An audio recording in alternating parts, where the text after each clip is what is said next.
magazine. Let's talk about sex for now. To the people at home or in a crowd, it keeps coming up anyhow. Don't be coy, avoid or make void the topic, cause that ain't gonna stop it. No, talk about sex on the radio and video shows. Many of you know anything goes. Let's tell it like it is. Oh, good evening and welcome back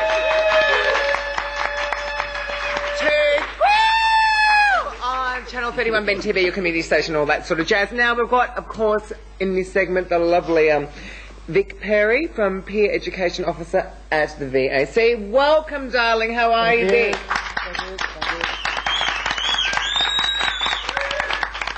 Now, what is your role at the VAC? The HIV Peer Education Officer, and basically that's education for positive people who are already with HIV. And one of the things I do is a radio program on Joy Melbourne. It's every Tuesday night, 7 o'clock.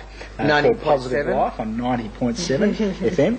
And that goes for an hour every Tuesday, and that's I cover all sorts of things, anything about HIV, whether it be treatments. I interview doctors and treatments officers, and we also keep up with the latest stuff that's happening at the moment. Yeah. So if anybody wants to know the absolute latest in treatments, we talk about that, but also lifestyle issues, nutrition, diet.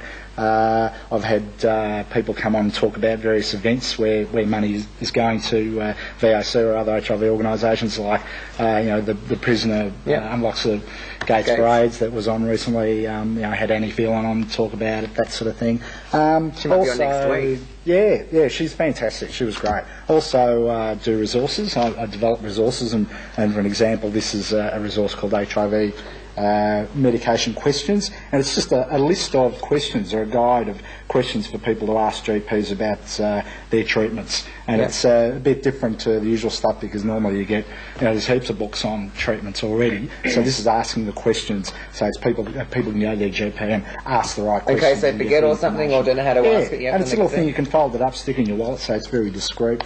Also, do you find that people are given the correct information to doctors, though? Are they having to go to people like yourself to get the information because their doctor's not that's giving an it issue. to them? I mean, there are specialised doctors in Melbourne that have been working with HIV positive clients for years, and so they know a lot. But there are still some people that go to a local GP in the suburbs. And who are the particular doctors who are good with this sort of thing? If there's people watching out there, mention it? Well, I can't see why not. There might be people out there who've got a local GP, but they're not comfortable. There are a few doctors, and of course, if I mention names, it's no way judging whether they're good or not. But they're basically in I won't know to mention them. That's right, I won't. Ring up your 90.7 on Tuesday on the FM dial. We have a couple of clinics anyway at Victorian Aids Council, which I can mention. So we have two clinics, one in St Kilda and one in Northcote, and they specialise in HIV, and they're gay doctors as well. So anyone out there who is gay, HIV, call us, and we have some GPs. Well, but there are that in the doctor city. From the Carlton Clinic just won an award. Con Hatzis. He's fantastic. Corrected, my God. Oh, they're gorgeous. I suppose the good thing about having a gay aware doctor is that you can actually ask a doctor some information, but deciphering that information could be quite difficult, couldn't it? Because they could give you just a whole lot of medical terms that you absolutely don't understand. And perhaps you've gone that way of going, okay, I'm asking you this question, and then do you want to come out looking like, oh shit, I don't understand any of what you just said. What does that mean in lay terms? Oh, okay, okay, fine. And it's typical in that sort of 15 minutes that you've got, which is pretty quick. You can walk away thinking, what do you say about this? Well, we all do. And that's one we of all the nod and go, I haven't got a clue. One of the roles that Victorian Aids Council plays is that we actually have a treatments officer called Tony Maynard, and he's up on the latest in treatments. So people that can come to him and say, well, listen, the GP said this and that, I don't know what he means and lots of stuff. So he can spend time with people to talk about treatments. And also knowing what sexual antics they can still get up to, or feeling safe about too. They might not feel comfortable talking to their local GP about. Yeah, well, that's the whole thing about, it's like a woman going to a female doctor. It's the same thing. One then? Do you see your job as really filling a gap that...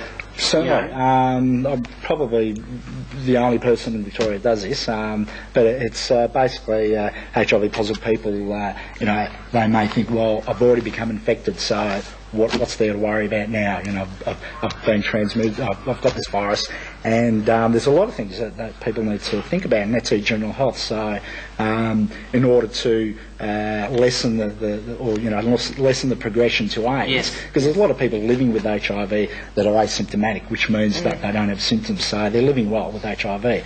But there are some things that could trigger off, some things that could speed up progression of AIDS, and it could be anything. It could be a whole bunch of factors like smoking and bad diet, or recreational drugs or whatever.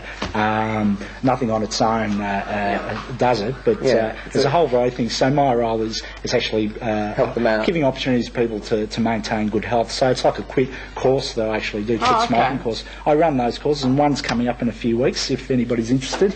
That's lovely. I'm not interested in quitting smoking. Would you stay on for the rest of the show with us, sweetheart? Lovely. Definitely. Have a breath, have a glass of water. We've got to cross over to the news to see somebody that you know very well. Thank you, Robert. Very well, yeah. Hello, Robbie.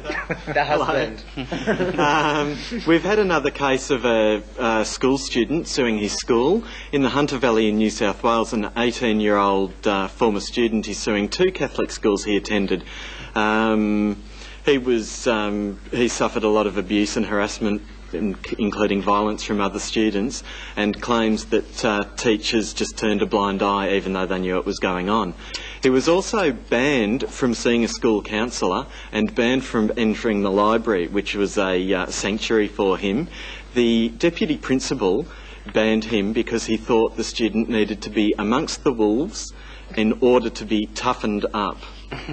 The case has already been lodged in courts but could take up to 9 months before it's resolved. More locally, Melbourne drag star Ferrell Beryl has disclosed from his hospital bed in the Alfred Hospital that he's HIV positive. He's gone public because he wants to be, as he says, a visual talking point for other young people and older people who do not practice safe sex. He's only 22 years old. He says that he's going to incorporate safe sex information to promote awareness into his shows, and says he'd be happy doing a job in that area with the Victorian Aids Council Gay Men's Health Centre. Third bit of news is that Dr Darren Russell has been appointed the new president of the Victorian Aids Council Gay Men's Health Centre, and he says he's going to look forward to the great work of continuing the great work of the previous board. Thank you. We wish him all the best, and good on you, Ferrell Beryl, for coming out. It's lovely, sweetheart. What we're doing now, we're crossing over to our roving reporter Sue Ridge, and of course the very busty Miss Lucy Loosebox, and they're checking out Milly Minogue's new set of fun bags, her tits. Let's cross over to that now. Is it on? Fabulous. Good evening, everybody. It's Suzy with the Newzy here, on location here at the Exchange Hotel. The bomb renovations and everything. It's been a harried year here, and I've loved. Here I am with the fantastic Lucille Ethel Loosebox and Milly Minogue. Good evening. Fabulous, man. We're actually interviewing Milly with her new upsizing tits here. That's a shocking interview. Now, Milly, can I ask you a few personal and very private questions? Shoot. Sorry? Shoot. Well, they're not one of the questions, but anyway. Now, I've got them on paper, so if I look like I'm looking down, I actually am looking down. Okay. You've recently had a breast implant. If you can pan down on those set of fucking fabulous... Oh! Buggery. Oh, we can't say that either. Sorry. Implants. Now, Milly, what did you used to use before for tits? I used to use the old-fashioned chicken fillets. They're those, there's things made of silicone, but you actually sort of, they're just like chicken fillets, really. Fabulous. Actually, I think Lucy's using chicken fillets. Have you? Oh, They're in the frying pan. Yeah. Get home after work tonight. She's got a lean cuisine on heat when she gets home. Okay, now what are the benefits of your new tits? The dresses look fabulous, and everyone looks at you more, and you pick up trade just like that, really. Oh, you are so lucky. Now, what is your current bra size? It's a 10C. 10C. Now, over and out, rubber ducky. Yeah. Oh, great. Thank you. Ruined my interview. Now, they're not going to shrink at all. There's no shrinkage involved? No, they actually swell. On a good night, they swell. When I get excited, they really swell, you know. Okay, then. Right. And now, are they the same size as Kylie's? Everyone's going to want to know this. Are they the same size as Kylie's? She's a B, I'm a C. So does that mean you're bigger or smaller? I'm bigger. Oh, you're bigger, baby. I have to do things bigger than that. Now, I want to know, what's it like to be top heavy when you're only 4 foot tall like yourself? Well, they're not really that heavy, really. You know, no, they're not, because I've been living with heavy nuts for years, so really. I'm not even going there. Now, have your tits had intercourse yet?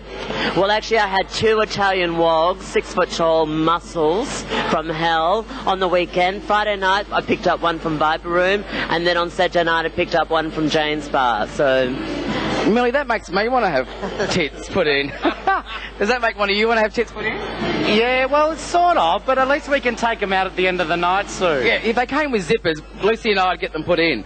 Now, where are we? Now, is it true that I've heard that Jennifer Ann Wells is the next one to get her tits put in? Well, I actually worked with Jen a few weeks ago here at the Exchange, and she saw them. She was so impressed. She said, "Oh, Kerry, I really got to have a pair, but she can't afford them." And Kerry said she'd actually pay for them. Does Jennifer Ann sort of realise that her tits would hang down to her knees, you know? Only She's old enough. Only joking, Jen. Only joking. We love you, Jennifer. I love you, Jen. Now, is there any plans for an upsize? What, my nuts or my breasts? Not your nuts. Oh, please keep it quiet. No, your breasts. Are you going to enlarge them even more? No, I don't want to look too freaky. Now, what, you don't look freaky now? Watch out, that nylon hair comes off. It's not nylon, it's real. It's real. Okay, so now what about, are there any plans for down below? Am I going to get a sharpener? Well, I don't know. We'll see. You don't know? We'll see. It's under heavy wraps. Now, I also want to know, Lucy, are you going to plan to get some of yours done? I hardly think so, Suzy. Or are you going for reduction? I'm actually going for a reduction and a tightening at the moment. It's working very well. She's working very heavily at the gym. Okay, this is Suzy with the Newzy here on location at the Exchange Hotel. Goodbye, Squeal, and I'll see you later on. Bye. Oh, and of course that was the 3 freaks, Sue, Rich, Milly Minogue and Lucy. Of course, Lucy's gone to the gym. Milly's only got her breasts done to make her testicles look smaller, and Sue Rich is actually buffed up and fattened up, so her boobs look actually quite good now. Oh, they're getting us now. We're off to the casino to see bad boys. It's my favourite subject. Goodbye, everybody. Have fun. Oh, I've got to put my we've got to go. I'm sorry. Someone pretty will be here soon. Bye.